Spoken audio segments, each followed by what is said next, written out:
മനസ്സിനെ ഒന്ന് തണുപ്പിക്കണമെങ്കിൽ ട്രിപ്പ് ഹൈറേഞ്ചിലേക്ക് തന്നെയാവണം. മൂന്നാറെന്ന് പറഞ്ഞപ്പോഴേക്കും സുഹൃത്തുക്കൾ റെഡി. അങ്ങനെ രാത്രി തന്നെ മൂന്നാറിലേക്ക് പുറപ്പെട്ടു. പുലർച്ചെ അടിമാലിയും കഴിഞ്ഞ് ഞങ്ങൾ കല്ലാറിലെത്തി.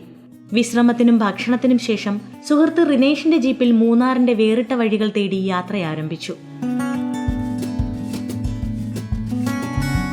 മൂന്നാറിന്റെ സ്ഥിരം കാഴ്ചകൾക്കപ്പുറം സഞ്ചാരികളുടെ തിക്കും തിരക്കും നന്നേ കുറഞ്ഞ മനോഹരമായ സ്ഥലങ്ങൾ കാണിച്ചു തരണമെന്നതായിരുന്നു മൂന്നാറുകാരനായ സുഹൃത്തിന് നൽകിയ ഏക നിർദ്ദേശം. അങ്ങനെ സ്ഥിരം സഞ്ചാരികൾ ആരും അധികം പോകാത്ത മാങ്കുളത്തേക്കാണ് ഞങ്ങളുടെ ആദ്യ യാത്ര. വഴിയിൽ മാങ്കുളം പുഴ അവിടെവിടെയായി പ്രത്യക്ഷപ്പെട്ടു. തിരക്കുകളെല്ലാം മാറ്റിവെച്ച് യാത്ര തുടങ്ങുമ്പോൾ തന്നെ തീരുമാനിച്ചതാണ് വഴിയിൽ കാണുന്ന ഭംഗിയുള്ള കാഴ്ചകളെല്ലാം സമയമെടുത്ത് കണ്ട് ആസ്വദിച്ചു പോകണമെന്നത്.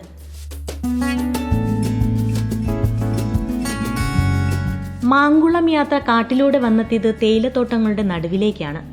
എന്നാൽ പിന്നെ കുറച്ച് സമയം തോട്ടത്തിൽ കറങ്ങാമെന്ന് തീരുമാനിച്ചു. ഒപ്പം കുറച്ച് ഫോട്ടോസും എടുക്കാം.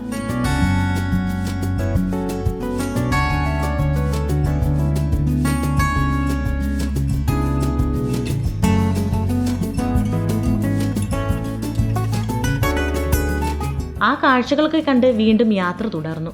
അങ്ങനെ മാങ്കുളം ടൗണും പിന്നിട്ട് പുഴക്കരയിലേക്കായി ഞങ്ങളുടെ യാത്ര. ഹൈറേഞ്ചിലെ റോഡുകളിൽ 4 വീൽ ഡ്രൈവ് ജീപ്പ് തന്നെയാണ് നല്ലത്. കുലുങ്ങിയും മറിഞ്ഞും അങ്ങനെ പെരുമ്പൻകുത്ത് വെള്ളച്ചാട്ടത്തിനരികിലെത്തി.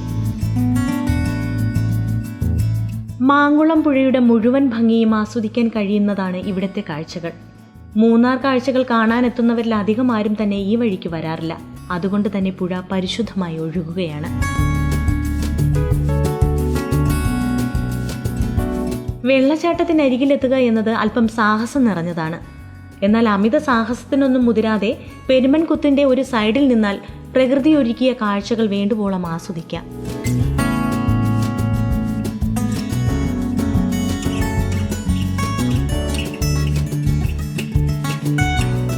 നല്ല തണുത്ത കാറ്റ്, നുരഞ്ഞു പതഞ്ഞൊഴുകുന്ന പുഴ.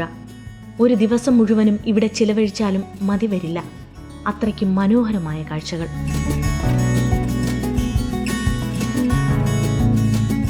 ഇനിയൊരു കാര്യം പറയട്ടെ. പെരുമ്പൻകുത്തിനെ നന്നായി അറിയുന്ന സമീപവാസികൾ ആരെയെങ്കിലും കൂട്ടിയാവണം ഇങ്ങോട്ടേക്കുള്ള യാത്ര.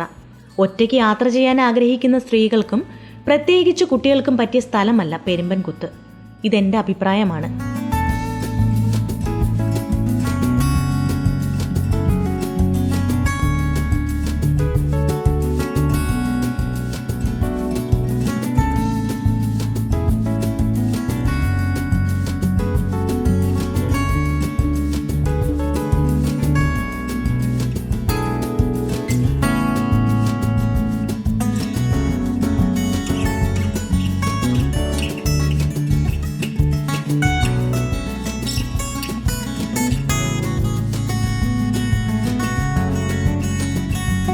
കല്ലാറുകാരനായ റിനേഷ് ഇനിയും വേറിട്ട കാഴ്ചകൾ സമ്മാനിക്കുമെന്നുള്ള പ്രതീക്ഷയോടെ ഞങ്ങൾ മൂന്നാർ യാത്ര തുടരുകയാണ്.